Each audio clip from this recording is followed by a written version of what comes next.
Assalamualaikum warahmatullahi wabarakatuh. Alhamdulillahirabbil alamin wa bihi nasta'inu ala umuri dunya wal din wa ala alihi wa sahbihi ajma'in. Asyhadu an la ilaha illallah wa asyhadu anna Muhammadar Rasulullah. Allahumma shalli ala nabi Hashimi Muhammadin wa ala alihi wa sahbihi ajma'in. Saudara-saudaraku yang saya hormati, saya muliakan, berbicara tentang sholat, tentu terlebih dahulu membahas masalah wudhu. Wudhu, Rasulullah Shallallahu Alaihi Wasallam bersabda, berwudhu membaguskan wudhunya, lalu sholat 2 rakaat tanpa terbersit atau suatu urusan keduniaan di dalam pikirannya, lalu dia keluar dari dosa-dosanya seperti ketika dilahirkan oleh ibunya.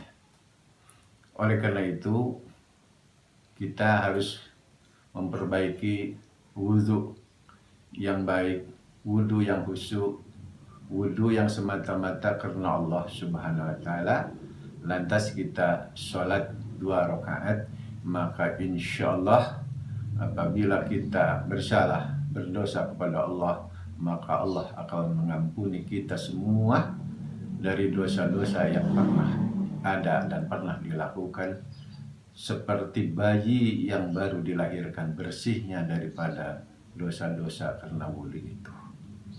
Yang selanjutnya, Rasulullah SAW berada di tengah para sahabatnya dan bertanya, maukah aku beritahukan kepada kalian sesuatu yang berkenaan yang karenanya Allah menghapuskan dosa-dosa dan meninggikan derajat kalian, yaitu membaguskan wudhu ketika malas mengerjakannya. Misalnya musim dingin, sangat dingin sekali, maka itu malas untuk wudhu. Oleh karena itu, laksanakan wudhu ketika kita malas untuk menunaikannya, dan membaguskannya wudhu ketika malas mengerjakannya, dan langsung melangkahkan kaki ke masjid untuk sholat, dan menanti waktu sholat setelah sholat. Beliau berwudhu satu kali, lalu beliau bersabda, inilah wudhu yang dengannya Allah menerima sholat. Yang selanjutnya, beliau berwudhu 2 kali, lalu bersabda, barang siapa yang berwudhu 2 kali, Allah memberikan pahala bagi yang wudhu itu 2 kali. Kemudian beliau berwudhu 3 kali, lalu beliau bersabda, inilah cara wudhuku, wudhu para nabi sebelumku, dan wudhu kekasih Allah, yaitu Ar-Rahman, Ibrahim alaihissalam. Beliau juga pernah bersabda bahwa apabila hamba muslim berwudhu lalu berkumur, keluarlah dosa-dosa dari mulutnya, dan apabila dia menghirup air ke hidung, istimsyak, dan langsung mengeluarkannya lagi, maka keluarlah dosa-dosa dari hidungnya. Apabila dia membasuh wajahnya, keluarlah dosa-dosa dari wajahnya hingga yang ada di bawah kelopak matanya. Apabila dia membasuh kedua tangannya, keluarlah dosa-dosa dari kedua tangannya hingga yang ada di bawah kuku jari-jari tangannya. Apabila dia mengusap kepala, keluarlah dosa-dosa dari kepalanya hingga yang ada di bawah telinganya, itu di sini.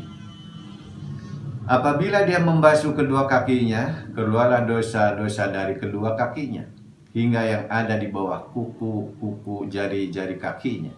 Kemudian langkahnya menuju masjid dan langkah-langkahnya menuju perjalanan masjid ke masjid itu menghapuskan dosa-dosanya, juga menjadikan seolah-olah melangkahnya pergi ke masjid setelah wudhu itu untuk menunaikan ibadah sholat di masjid, langkah-langkahnya saja sudah dinilai oleh Allah seolah-olah lagi sholat.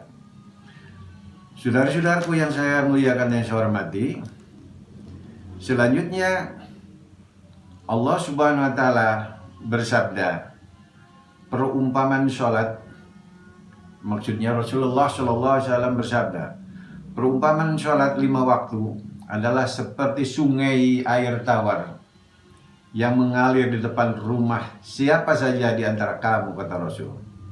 Dia mandi di situ setiap hari 5 kali.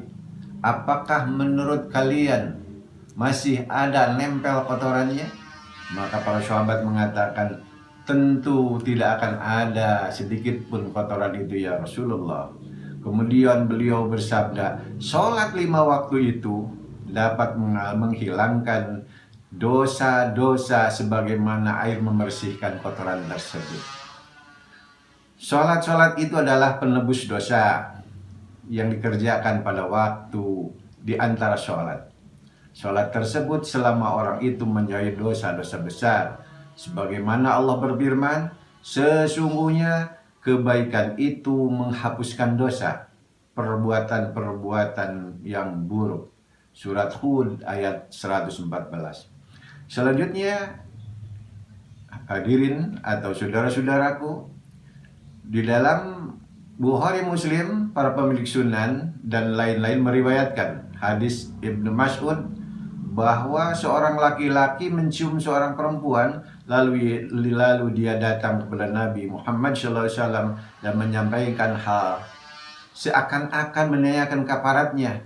Maka turunlah ayat, dan tegakkan sholat di kedua tepi siang, yaitu waktu subuh dan waktu asar. Maka subuh itu, sholat subuh itu sangat luar biasa besar pahalanya itu, sampai-sampai disebutkan sholat sunat subuh, qabla subuh saja 2 rakaat, kebaikannya meliputi langit dan bumi. Apalagi di sholat subuhnya. Nah, itu adalah suatu kebaikan harus ditegakkan di sholat di kedua tepi siang itu, yaitu sholat subuh dan sholat asar. Surat Hud ayat 114. Saudara-saudara yang dimuliakan dan dirahmat Allah, ketika itulah turun wahyu kepada Rasulullah SAW dan tegakkanlah sholat di kedua tepi siang atau tepi siang, yaitu sholat subuh dan asar. Abu Hurairah radhiyallahu anhu berkata, barang siapa berwudu dan membaguskan wudunya, lalu dia pergi ke masjid untuk sholat berjamaah, selama dalam perjalanan itu dia dianggap sholat. Selanjutnya diriwayatkan bahwa seorang laki-laki memohon kepada Rasulullah SAW, wahai Rasulullah, berdoalah kepada Allah agar menjadikan aku termasuk orang-orang yang mendapat syafaatmu dan menganugerahi aku kedekatan denganmu di surga. Maka beliau menjawab, perbanyaklah sujud. Maksudnya adalah sholat. Jangan pernah ditinggalkan. Saudara-saudara yang dirahmat Allah dan disayangi Allah, pengantar dari sebelum sholat yaitu wudhu. Maka selanjutnya berbicara khusus tentang sholat sekarang. Sholat salah satu ibadah yang sangat penting. Sholat memiliki kedudukan yang sangat tinggi dalam Islam. Sholat adalah tiang agama, juga batas pemisah antara keislaman dan kekufuran atau kekafiran dan kemunafikan. Seluruh umat Islam sepakat bahwa orang yang mengingkari wajibnya sholat, maka dia kafir dan keluar dari Islam. Tetapi mereka berselisih tentang orang yang meninggalkan sholat dengan tetap meyakini kewajiban hukumnya. Sholat merupakan pembeda antara seorang muslim dengan selainnya. Ia adalah puncak dari ibadah. Bahkan ia adalah tiang agama yang menjadi indikator keagamaan seseorang. Barang siapa yang dapat melakukan dengan baik ibadah ini, maka berarti dianggap telah menegakkan agama pada dirinya dan begitu pula sebaliknya. Hadirin yang dirahmat Allah, saudara-saudara yang saya cintai dan saya muliakan, pengertian sholat, kata sholat dalam bahasa Arab berarti berdoa, memohon kebaikan. Maksudnya berdoa kepada Allah agar mendapat ampunan. Adapun menurut istilah para ahli fikih, kata sholat berarti perkataan-perkataan dan perbuatan-perbuatan tertentu yang dimulai dengan takbir dan diakhiri dengan syalam.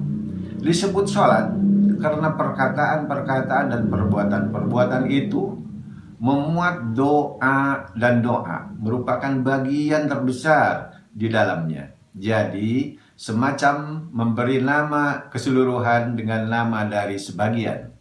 Sholat merupakan salah satu ibadah yang menjadi kewajiban utama umat muslim dan merupakan rukun Islam yang kedua. Maka Allah berfirman, "Hafidhu 'alas salati was salatil wusta wa qumu lillahi qanitin."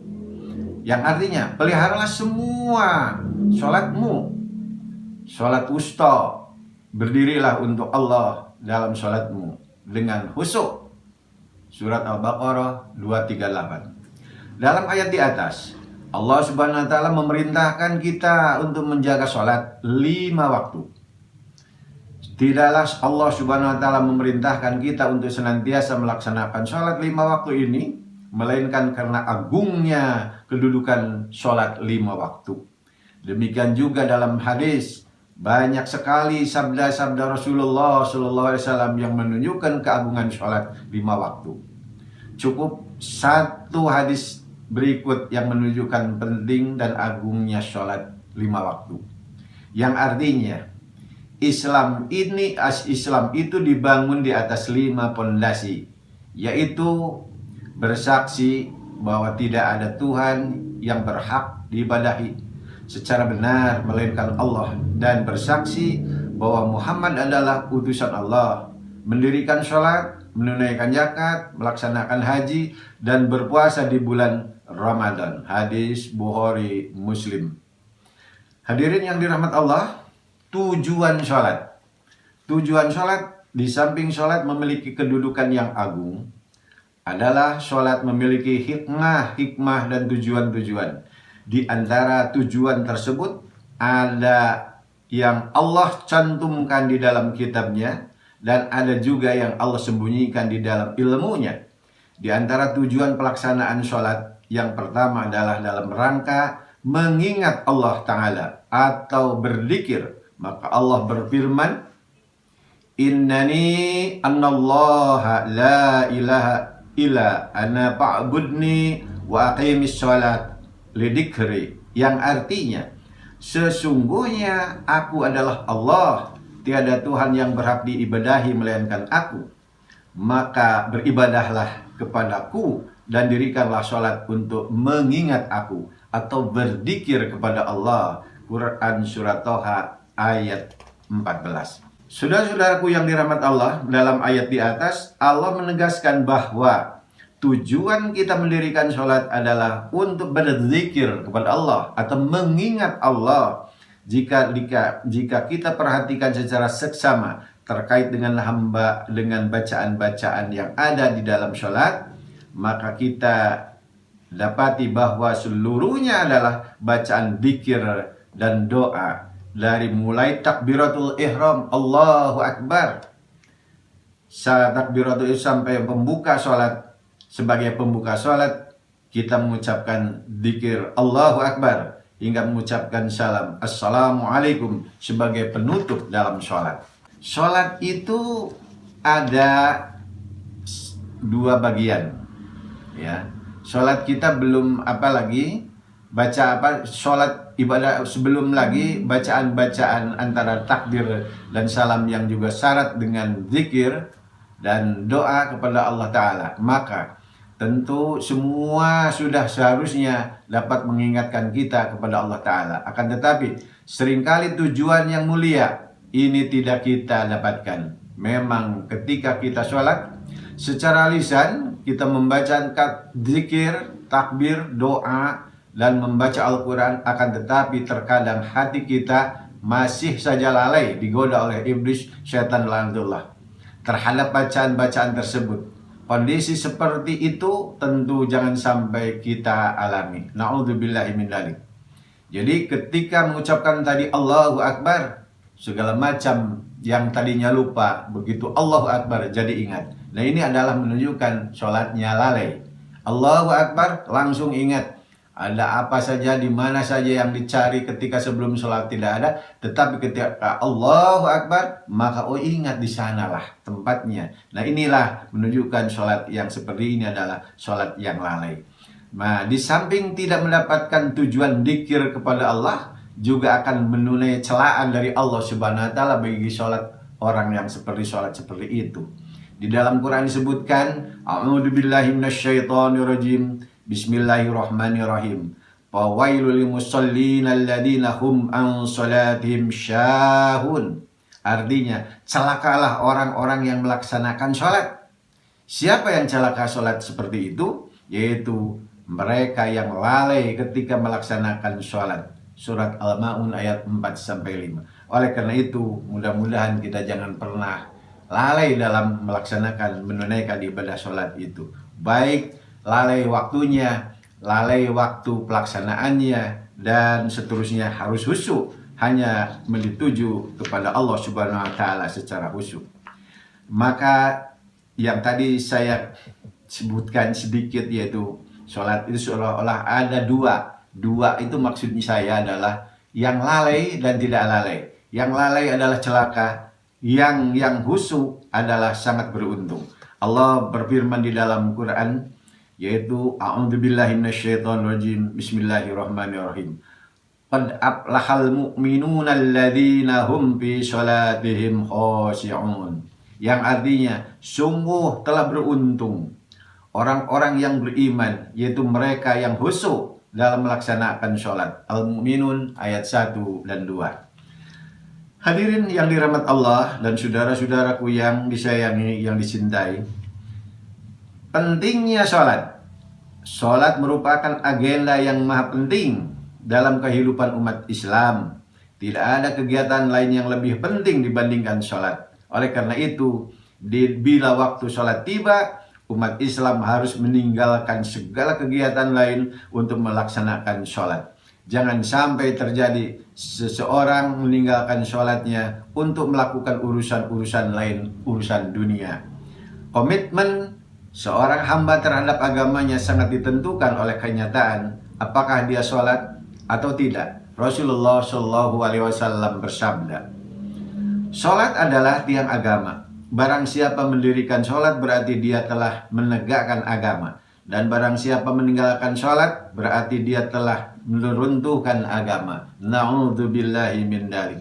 Hadirin yang dirahmat Allah, maka disebutkan di sini, seorang hamba yang melaksanakan sholat 5 waktu dengan ikhlas karena keimanannya, karena keikhlasannya kepada Allah, maka Allah menghapus segala dosanya sebagaimana rontoknya daun-daunan dari pohonnya. Sabda Rasulullah SAW, perumpamaan sholat 5 waktu bagaikan sungai lebar yang mengalir di depan pintu rumah seseorang yang telah saya tadi bacakan. Lalu ia mandi di dalamnya 5 kali dalam sehari. Dengan demikian, apakah masih ada kotoran yang tersedia di badannya? Tentu tidak akan yang ada tersisa dosa-dosa tersebut. Hadirin yang dirahmat Allah, tata cara yang telah dicontohkan oleh Rasulullah SAW, kita harus diikuti sholat-sholat itu. Jadi harus sesuai dengan apa yang dicontohkan oleh Rasulullah SAW. Maka beliau bersabda, sholatlah kamu sebagaimana kamu melihat aku sholat. Itu ruku, sujud, rukunya yang baik, yang lurus, sujudnya yang baik, yang lurus. Karena kalau ada yang rukunya menurun ke bawah atau ke atas, maka itu adalah kata Rasulullah SAW, Allah berfirman di dalamnya, orang yang paling jahat, sejahat-jahatnya manusia adalah orang-orang yang rukunya tidak benar, yang sujudnya tidak benar, tidak lurus. Yang rukunya baik itu adalah lurus seperti lurusnya punggungnya Rasulullah Sallallahu Alaihi Wasallam pada saat itu, andai kata disimpan dan gelas pakai air, maka air itu tidak akan tumbah. Itu yang benar. Jadi lurus, tidak boleh merunduk ke bawah kepala itu, dan tidak boleh mengangkat ke atas. Nah, itu yang diperhatikan oleh Rasulullah SAW, dan oleh Allah Subhanahu wa taala dikatakan sejahat-jahatnya orang yang sholat, yaitu yang rukunya tidak benar. Saudara-saudaraku yang dirahmati Allah, sholat adalah salah satu kewajiban dari beberapa kewajiban yang dibebankan Allah Subhanahu wa taala kepada orang-orang yang mengaku dirinya muslim. Kewajiban sholat harus dikerjakan seorang muslim secara rutin dalam sehari semalam sebanyak 5 waktu. Dan tidak boleh ditinggalkan walau dalam kondisi dan situasi apapun. Seperti kondisi sibuk bekerja, dalam perjalanan misalnya, maupun dalam kondisi sakit misalnya, dalam kondisi dan situasi tertentu yang tidak bisa dihindarkan oleh manusia. Allah Subhanahu wa taala memberi arahan dan memberitahukan kepada kita semua, memberi beberapa keringanan atau rukhsah dalam mengerjakan sholat. Misalnya saat menjadi musafir atau menempuh perjalanan jauh. Dalam perjalanan jauh itu memang agak sulit untuk melaksanakan sholat, maka sholat dapat dilakukan dengan cara jamak qasar atau digabung dan diringkas. Dalam kondisi sakit, sholat dapat dilakukan dengan cara duduk, dengan cara berbaring, dengan isyarat. Bahkan bahkan tidak ada air, atau karena sakit yang tidak diperbolehkan kena air, maka wudhu dapat diganti dengan tayamum, menggunakan debu, baik itu debu yang ada dalam kendaraan maupun debu yang ada di luar kendaraan. Saudara-saudaraku yang dirahmati Allah, begitu pentingnya masalah sholat, maka perintah sholat juga tidak diturunkan melalui para malaikat. Tetapi karena pentingnya ini sholat, maka Allah Subhanahu wa taala langsung bertemu dengan Nabi Muhammad SAW sebagai kekasih Allah di Sidratul Muntaha, atau yang lebih dikenal dengan langit ketujuh, mulai peristiwa Isra Mi'raj, yaitu perjalanan dari Masjidil Haram di Mekah menuju Masjidil Aqsa di Palestina, kemudian menuju Sidratul Muntaha, yaitu langit ketujuh. Maka disitulah Allah memberikan perintah untuk menunaikan kewajiban sholat yang disampaikan kepada nabinya, kekasih Allah, yaitu Nabi Muhammad Shallallahu Alaihi Wasallam. Karena orang yang sudah terlanjur, andai kata terlanjur sholat itu ditinggalkan misalnya, sudah terlanjur cukup lama tidak mengerjakan sholat, biasanya maka ada perasaan-perasaan yang menghantui dirinya ketika akan memulai sholat. Misalnya perasaan malu dengan orang lain, takut diejek teman, takut dicemooh teman, takut dianggap alim, dan sebagainya. Apabila mereka merasa masih belum bisa melafalkan bacaan sholatnya dan masih kaku gerakannya misalnya, sehingga malah tertunda-tunda untuk bertobat dari sholat atau untuk menunaikan ibadah sholat. Padahal hadirin yang dirahmati Allah, semestinya kita harus lebih malu kepada Allah Subhanahu wa taala dan lebih takut kepada Allah Subhanahu wa taala. Maka harus segeralah bertobat, yaitu berhenti dari kebiasaan tidak sholat menjadi sholat kembali seperti sholatnya layaknya sholat yang sudah biasa sholat, yang sudah memberikan banyak kenikmatan Allah itu kepada kita. Lebih takut hanya kepada azab Allah Subhanahu wa taala bagi yang meninggalkan sholat. Karena bagi orang yang meninggalkan sholat, Allah telah menjamin. Di mana jaminannya orang-orang tidak sholat? Jahannam, neraka syaqar, dan seterusnya. Itu adalah jaminan Allah Subhanahu wa taala bagi orang-orang yang tidak mau menunaikan ibadah sholat. Na'udzubillahi min dzalik. Jangan sampai kita kena hukuman dan ancaman Allah seperti itu. Hadirin yang dirahmati Allah, saudara-saudaraku sekalian yang saya hormati dan saya muliakan. Selanjutnya, kedudukan sholat dalam Islam. Sholat adalah ibadah utama dan ajaran Islam. Sekali lagi, sholat adalah ibadah utama dalam ajaran Islam. Oleh karena itu, ada beberapa hal penting berkaitan dengan kedudukan sholat dalam ajaran Islam. Yaitu, pertama, sebagai rukun Islam yang kedua.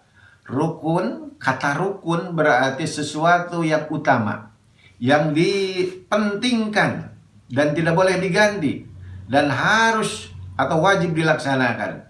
Islam dibangun atas 5 hal. Pertama, mengucapkan 2 kalimat syahadat. Kedua, mendirikan sholat. Ketiga, menunaikan zakat. Keempat, mengerjakan puasa Ramadan. Dan kelima, mengerjakan haji bagi yang mampu. Bagi seseorang muslim, kelima rukun tersebut harus dikerjakan dan tidak boleh ditinggalkan. Apabila salah satu ditinggalkan, maka akan menjadi pincang, termasuk ibadah sholat. Yang kedua, sebagai tiang agama Islam, disebutkan di dalam hadis Rasulullah SAW yang artinya pokok urusan adalah Islam. Sekali lagi, pokok urusan adalah Islam, sedangkan tiangnya adalah sholat, dan puncaknya adalah berjuang di jalan Allah Subhanahu wa Ta'ala. Al-Hadis. Yang ketiga, budi pekerti. Seorang hamba menyembah Sang Khalik. Iman kepada Allah Subhanahu wa Ta'ala sebagai zat yang kita sembah tidak bisa hanya dalam bentuk ucapan lisan saja, tetapi selain diyakini dalam hati juga harus diwujudkan dalam bentuk perbuatan, gerakan sholat, mulai dari takbiratul ihram, ruku, dan sujud yang harus baik, yang tadi sudah dikemukakan di depan atau di muka, serta bacaan di dalamnya merupakan bentuk penyembahan yang sesungguhnya seorang hamba kepada Tuhannya. Yang keempat, ibadah yang diwajibkan pertama kali oleh Allah Subhanahu wa Ta'ala. Sebelum Allah Subhanahu wa Ta'ala mewajibkan kepada hambanya tentang kewajiban ibadah seperti zakat, puasa, haji, kewajiban-kewajiban lainnya, pertama kali setelah manusia bersyahadat, maka harus melaksanakan sholat. Selanjutnya, yang kelima, amalan hamba yang paling pertama dihisab di hadapan Allah pada hari kiamat adalah sholat. Abu Hurairah radhiyallahu anhu berkata, sabda Rasulullah SAW, sesungguhnya amal pertama kali dihisab pada sisi Allah, pada seseorang, pada sisi Allah atau hamba pada hari kiamat adalah sholatnya. Maka jika sholatnya baik, sungguh ia telah beruntung dan berhasil, yaitu memperoleh surga Allah. Dan jika sholatnya rusak, sungguh ia telah gagal dan rugi. Jika berkurang sedikit dari sholat wajibnya, maka Allah Ta'ala berfirman, lihatlah apakah hambaku memiliki sholat sunnah, maka sempurnakanlah apa yang kurang dari sholat wajibnya dengan sholat sunnah tadi, yaitu sholat sunnah rawatib. Misalnya qabla subuh 2 rakaat, yaitu yang pahalanya lebih baik daripada isi langit dan isi bumi. Itu adalah pahala sholat qabla subuh 2 rakaat. Bagaimana dengan sholat subuhnya? Pahalanya lebih besar lagi. Selanjutnya nanti siang misalnya sholat duhur. Sebelum sholat wajib sholat duhur itu laksanakan 2 rakaat sampai 4 rakaat qabla duhur. Dan setelah sholat duhur maka laksanakan juga 2 rakaat atau 4 rakaat. Maka disebutkan dalam hadis tersebut, barang siapa yang menunaikan sholat sunat sebelum dan sesudah zuhur, maka diharamkan orang tersebut masuk neraka Allah. Alhamdulillahirabbil alamin. Mudah-mudahan kita semua bisa menunaikannya, sholat qabla itu, karena itu akan menjadikan sebagai untuk menambah kekurangan-kekurangan yang ada dalam sholat wajib tersebut. Hadis yang diriwayatkan oleh Tirmidzi. Selanjutnya, wasiat terakhir dari Rasulullah SAW kepada umatnya saat hendak menghembuskan napas terakhir, masih juga berwasiat untuk umatnya, masih berwasiat menitipkan umatnya. Karena saking sayangnya Rasulullah kepada umatnya, Rasulullah SAW berpesan kepada keluarga dan para sahabatnya pada saat itu dengan sabdanya, Jagalah sholat, jagalah sholat, jagalah sholat. Sholat, begitu juga hamba sahayamu harus dijaga dan dihormati dan dipelihara dengan baik. Yang selanjutnya merupakan simpul terakhir dan hilangnya agama Islam. Sungguh buhul atau ikatan atau tali agama Islam itu akan terurai satu demi satu, maka setiap terurai satu buhul atau tali, orang-orang pun bergantung pada buhul berikutnya. Maka buhul yang pertama ialah menegakkan hukum, sedangkan buhul yang terakhir atau ikatan terakhir adalah sholat. Hadis riwayat Ibnu Hibban. Yang berikutnya, batas yang membedakan antara muslim dan kafir sholat itu disebutkan di dalam suatu hadis, baina abdi wa baina kufri wal imani sholatu faida tarakaha faqad asyraka, yang artinya batas di antara seseorang dengan kekafiran itu ialah meninggalkan sholat. Hadis riwayat Ahmad dan Muslim, Abu Dawud, Tirmidzi dan Ibnu Majah. Artinya wujud keislaman seseorang dilihat dari sholatnya. Bila melaksanakannya berarti dia muslim, dan bila tidak berarti dia kufur atau ingkar atau kafir kepada titah dan perintah Allah, tidak mau taat dan tidak mau patuh. Dan selanjutnya, sholat itu berat kecuali bagi orang yang khusyuk. Ibadah sholat memang berat, karena dalam sehari semalam harus melakukan sholat fardu 5 kali atau 5 waktu dalam interval waktu yang tidak panjang. Belum lagi jika ditambah dengan sholat sunnah rawatib, sholat duha misalnya, sholat malam misalnya, sehingga mungkin sebagian orang akan menganggap mengganggu kesibukan kerja, mengurangi waktu tidur, mengurangi waktu istirahat, mengurangi waktu bermain. Bagi orang yang melakukan sholat tidak dibarengi dengan kebersihan hati, dengan keimanan, kemantapan iman, keikhlasan kepada Allah, sekadar menggugurkan kewajiban saja, atau hanya membuktikan diri dengan halayak bahwa dia adalah orang Islam, maka sholat tidak menghasilkan apa-apa.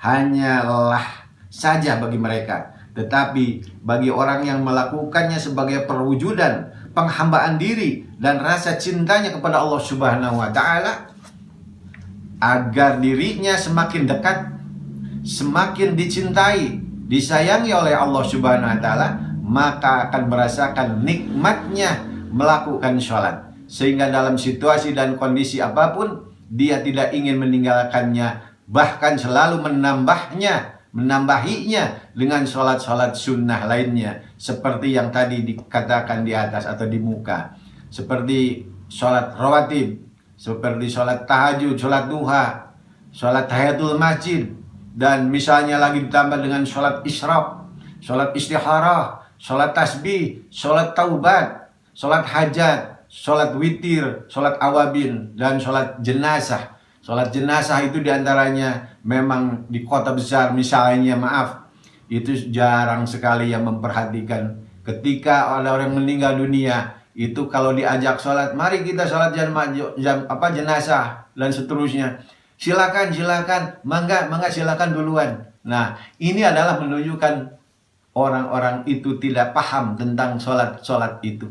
Padahal sholat jenazah, bayangkan, pahala sholat jenazah itu kalau dilaksanakan oleh umat yang beriman, yang ikhlas mata-mata karena Allah sholat jenazah itu, maka pahalanya luar biasa. Pahalanya dapat 1 qirat. Maka 1 qirat itu berapa ya Rasulullah? 1 qirat itu dalam hadis disebutkan seberat gunung Uhud yang ada di Madinah. Ini luar biasa pahala menyolatkan jenazah. Jadi jangan sampai jenazah itu hanya yang menyolatkan 1 orang, 2 orang, 3 orang begitu, tetapi minimal 40 orang. Maka dengan sholat jenazah diikuti dengan 40 orang, dalam hadis lain disebutkan insya Allah menjadi ahli surga dan diampuni dosa-dosanya Allah Subhanahu wa Ta'ala. Saudara-saudaraku yang saya hormati dan saya muliakan, itu yang saya bisa sampaikan dalam tahap pertama tentang sholat, dan nanti insya Allah dilanjutkan dalam tahap kedua. Rabbana dhalamna anfusana wa illam taghfir lana wa tarhamna lanakunanna minal khasirin. Rabbana atina fid dunya hasanah wa fil akhirati hasanah wa qina adzabannar. Wassalamualaikum warahmatullahi wabarakatuh.